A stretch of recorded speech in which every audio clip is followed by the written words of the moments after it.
രാത്രി വേഷം മാറി നടക്കുന്നതിനിടയിൽ ഒരു കുട്ടിയുടെ കരച്ചില് കേട്ടു.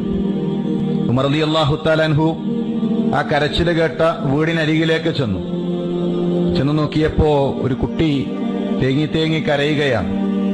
ആ ഉമ്മയോട് ഉമർ പറഞ്ഞു, ആ കുട്ടിയെ സമാധാനിപ്പിക്കുക, കരച്ചിൽ മാറ്റുക. ഉമ്മ കരച്ചിൽ മാറ്റി. തിരിച്ചു കുറച്ചുകൂടെ ഒന്ന് പിറകിലോട്ട് നടന്നപ്പോ വീണ്ടും കുഞ്ഞ് കരയാൻ തുടങ്ങി.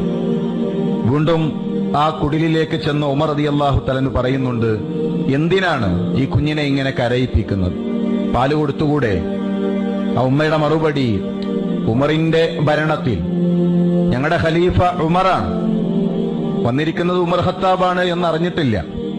ഞങ്ങളുടെ ഖലീഫയുടെ നിയമപ്രകാരം റേഷൻ കിട്ടണമെങ്കിൽ കുഞ്ഞിന് മുലകുടി മാറണം. മുലകുടി മാറ്റിയ കുഞ്ഞിനാണ് റേഷനുള്ളത്. അതുകൊണ്ട് ഭക്ഷണത്തിന് വേണ്ടി കുഞ്ഞിന്റെ മുലകുടി മാറ്റുകയാണ്. ഉമർ റളിയല്ലാഹു തആലയുടെ കണ്ണ് നനഞ്ഞു. ഈ ഉമർ കാരണം ഒരു കുഞ്ഞിന്റെ മുലപ്പാൽ നഷ്ടപ്പെടുന്നുവോ എന്നാലോചിച്ചുകൊണ്ട് കരയുന്ന, അടുത്ത ദിവസം പ്രജകളെ വിളിച്ചു വരുത്തി ഉമറിന്റെ ഭരണത്തിന് കീഴിൽ ജനിച്ചു വീഴുന്ന മുഴുവൻ കുഞ്ഞിനും നാളെ മുതൽ റേഷനുണ്ട് എന്ന് പ്രഖ്യാപിക്കുകയാണ് മഹാനായ ഉമർ ഖത്താബ് റളിയല്ലാഹു തആല.